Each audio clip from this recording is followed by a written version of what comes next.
ने क्या फरमाया, खूब अच्छी तरह समझो। 73 फिरकों में से एक जन्नत में जाएगा। साहबा ने पूछा वह कौन सा होगा? तो आप सल्लल्लाहु अलैहि वसल्लम ने उस फिरके का नाम बोलते क्यों नहीं भाई? नहीं बताया, वरना हक और बातिल आपस में क्या हो जाते? खल्त। क़यामत तक हम यही सोचते रहते कि ये वाला जो नबी ने जो नाम बताया था वो ये वाला है, या वो जैसे मुस्लिम लीग नून काफ मीम आ गई ना, सारे मुस्लिम लीग हैं, कोई नून बन गया, कोई क्या बन गया, काफ। अब सच्ची मुच्ची की मुस्लिम लीग कौन सी है? ये जब तक सियासत में आप माहिर ना हो आपको थोड़ी पता चलेगा। तो ऐसे ही वो नबी कोई नाम बता देते तो सच्ची मुच्ची का वो कौन सा है वो थोड़ी पता। जो बातिल होते वो पहले नादरा से रजिस्ट्रेशन करवा देते अपनी जाके। बातिल लोग तो इन चीजों में बहुत आगे होते हैं। तो इसलिए आप सल्लल्लाहु अलैहि वसल्लम ने एक अलामत बयान की, बड़ी जबरदस्त अलामत, दूध का दूध पानी का पानी कर दिया उस अलामत। फरमाया मा अना अलैहि व अस्हाबी, 73 फिरकों में जो फिरका मेरे और मेरे साथियों के तरीके पर होगा वो क्या होगा? जन्नत। आज बातिल ने क्या किया कि सहाबी के लफ्ज ही में गड़बड़ शुरू कर दी है। समझ रहे? डॉक्टर ने आपको परहेज बताया कि अंडा नहीं खाना, आपको अंडा बहुत पसंद था, आपने अंडे को कोई नाम दे दिया, आलू कह दिया, अंडे पे मोटा मोटा लिख दिया क्या ये? आलू। उबाल के खा गया। कहा डॉक्टर ने अंडा खाने से मना किया है, जबकि ये अंडा नहीं है, ये क्या है? आलू है। तो अब आप उसे क्या कुरान और हदीस से दलील दोगे? हैं? बोलते क्यों नहीं? आप उसे डिक्शनरी और लुगत से दलील दोगे कि अबे ये डिक्शनरी उठा के देख, इसमें अंडा बना हुआ भी है, इट इज कॉल्ड अंडा। बताओगे ना कि यार उर्दू में अंडा इसे कहते हैं, ऐसी नहीं मानेगा ना। उसमें लिखा होगा अंडा उस चीज को कहते हैं जो मुर्गी से एक सफेद रंग का निकलता है। हो सकता है कोई गुलाबी अंडा लाके दिखा दे वो कि ये तो सफेद नहीं, ये क्या है? गुलाबी। तो आप क्या करोगे? आप ऐसी डिक्शनरी खरीदोगे जिसमें चीजों के साथ उनकी तस्वीरें बनी हुई होती हैं, अंडा बना हुआ होगा। अब अगर वो ये कहे कि मैं इस डेफिनेशन को नहीं मानता, तो इसका मतलब भाई तू अपनी जान का दुश्मन है, तू खाता रहे अंडे, मरेगा। आज सहाबा के दुश्मन ने सहाबी की डेफिनेशन को क्या कर दिया? बोलो भाई, चेंज। देखो ये हदीस बड़ी जामे है, बहुत जामे हदीस है, इससे तमाम किस्म के फिरकों का दूध और पानी का पानी हो जाता है। सबसे पहले फरमाया मा अना अलैहि, जिस पर मैं हूं। यहां से बात क्यों नहीं शुरू की जिस पर जो कुरान पे चलेगा? इसलिए कि जितने बातिल फिरके हैं उनमें बहुत से ऐसे हैं जो हदीस के मुनकिर हैं। ये कुरान तो एक ऐसी जगह है जिसका कोई भी इंकार नहीं करता, यहां आके सारे क्या हो जाते हैं? जमा हो जाते हैं। क्योंकि ये इस्लाम के अंदर ही होंगे ना 73, तो हर शख्स लेबल इस्लाम का लगाएगा, तो इस्लाम के लेबल के लिए उसे सबसे पहले सहारा कुरान से लेना पड़ेगा। वैसे तो असल यही है कि जो कुरान और सुन्नत पे चलता हो, लेकिन नबी सल्लल्लाहु अलैहि वसल्लम ने यहां ये ताबीर इख्तियार नहीं की है, क्योंकि आप यहां बातिल को हक से क्या कर रहे हैं? छांट रहे हैं। उसके लिए अगर कुरान का आप हवाला दे देते कि जो कुरान पे चलेगा, तो बातिल लोग सबसे ज्यादा कुरान कर रहे होते हैं आजकल। हर आयत का हवाला, हर आयत का नंबर और रेफरेंस, और उस जो कुरान के माहिर नहीं है, तो ऐसे लोगों के लिए उनको बेवकूफ बनाना आसान होता है। तो इसलिए आपने सबसे पहली अलामत बयान की मा अना अलैहि, जिस पर कौन है? मैं हूं। क्या मतलब? कुरान की ऐसी तशरीह अगर कोई करता है कि जिस पर मैं नहीं हूं, उस तशरीह को दीवार पे मार देना। आमदी साहब की कुरान की दर्जनों ऐसी तफसीरें उन्होंने की हैं जो रसूलुल्लाह सल्लल्लाहु अलैहि वसल्लम जिस पर, बोलो भाई, नहीं थे। मुनकिरीन हदीस परवेजी फिरका, वो सिरे से हदीस को हुज्जत मानता ही नहीं है, लिहाजा वो तमाम लोग इस हदीस से क्या हो गए? बाहर निकल गए। दूसरी बात आपने फरमाई व अस्हाबी, बाज लोग ऐसे आएंगे जो मेरी हदीस को मानेंगे लेकिन उसकी तशरीह ऐसी करेंगे जिस पर मेरे सहाबा, बोल लो क्या हो गया यार, नहीं थे। तभी हम हर हदीस में देखते हैं कि सहाबा ने इस पर कैसे अमल किया। ये जो आजकल एक मिजाज चल पड़ा है ना कि हदीस का रेफरेंस, ये काफी नहीं है। ये ऐसा ही है जैसे मुनकिरीन हदीस कुरान का रेफरेंस दे रहे होते हैं, हदीस को कहां लगा देते हैं, साइड पे, और फंडरगिरी शुरू कर देते हैं यार हम तो हर बात कुरान से करते हैं। जिसको हदीस का नहीं पता वो उनकी बातों में आ जाता है।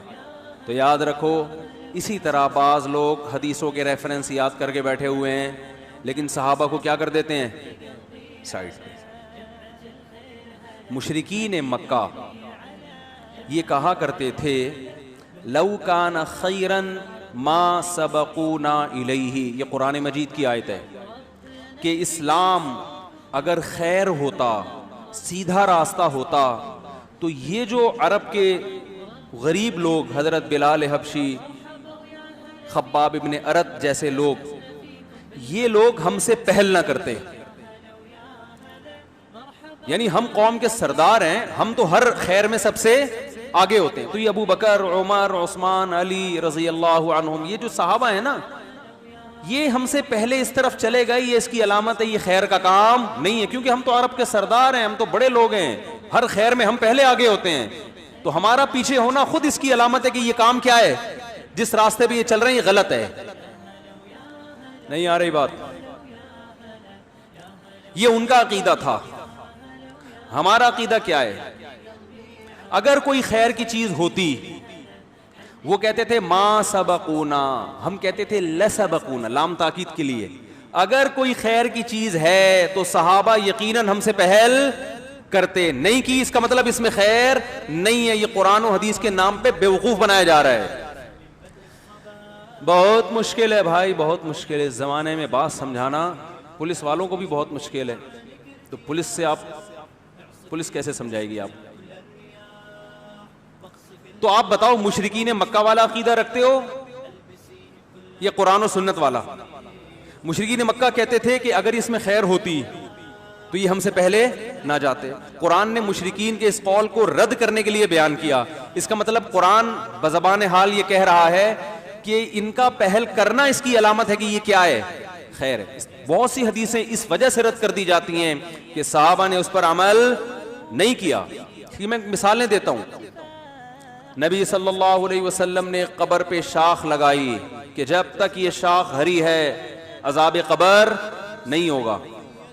उलमा कहते हैं आम आदमी के लिए ये अमल सुन्नत, बोलो भाई, नहीं है। क्योंकि सहाबा ने कभी नहीं मिलता कि किसी कब्र पे क्या लगाई हो, शाख। ये अगर सुन्नत अमल होता, खैर का काम होता, तो अबू बकर करते, उमर करते, उस्मान करते, अली करते, इब्ने मसूद करते, अबू हुरैरा करते, मुआज़ इब्ने जबल करते, इब्ने अब्बास करते। नहीं किया, इसका मतलब ये अमल सुन्नत नहीं है। और बहुत सी मिसालें हैं इसकी। शबे बारात के मौके पे 15वीं शाबान को लोग कहते हैं कब्रिस्तान जाना सुन्नत है। हमारी तहकीक में बिल्कुल भी सुन्नत नहीं है, ना तो नबी सल्लल्लाहु अलैहि वसल्लम से साबित और ना सहाबा से। इस बारे में एक बहुत ज़ईफ रिवायत पेश की जाती है, जिसकी पूरी सनद पे मैंने एक दफ़ा ऑडियो रिकॉर्डिंग करवाई थी।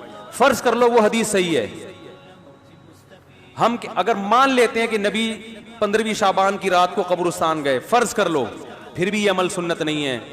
क्योंकि साहबा 15वीं शाबान की रात को कब्रिस्तान, बोलते क्यों नहीं भाई, नहीं जाएगा। लौ काना खैरन, अगर ये सुन्नत अमल होता साहबा हम पे सबकत करते। अब अगर कोई 15वीं शाबान की हदीस पेश कर करके ये कहे कि नबी ने ये काम किया, नबी ने ये काम किया, नबी और 15वीं शाबान को कब्रिस्तानों को आबाद करना शुरू कर दे, तो इसका मतलब वो मा अना अलैहि व अस्हाबी, वो नबी के तरीके पर तो दावा कर रहा है, लेकिन सहाबा को क्या कर रहा है, सहाबा को एक तरफ कर रहा है वो। तो नबी ने अलामत बयान कर दी कि जो मेरे और किसके, सहाबा के रास्ते पर होगा। सहाबा को नहीं लगा सकते आप दरमियान में। अहले हदीस हजरात से इंतहाई एहतराम के साथ मैं अहले हदीस हजरात को अहले तलाक गुमराह नहीं समझता। चंद मसाइल में मेरा मौक़िफ़ बहुत मजबूत है और मैं कहता हूं उन मसाइल में अहले हदीस से फतवा लेना जायज़ नहीं जिसमें 3 तलाक का मसला भी है।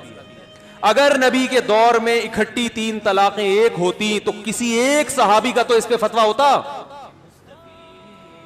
एक सहाबी का भी फतवा नहीं है। और दर्जनों फतावा सही सनद से साबित हैं कि उन्होंने एक मजलिस की 3 तलाकों को कितना करार दिया, 3। हमारे अहले हदीस हजरात ये कहते हैं कि हजरत उमर ने चूंकि कानून बनाया था इसलिए सहाबा उस कानून को फॉलो कर रहे थे, वरना नबी का ये फैसला नहीं है।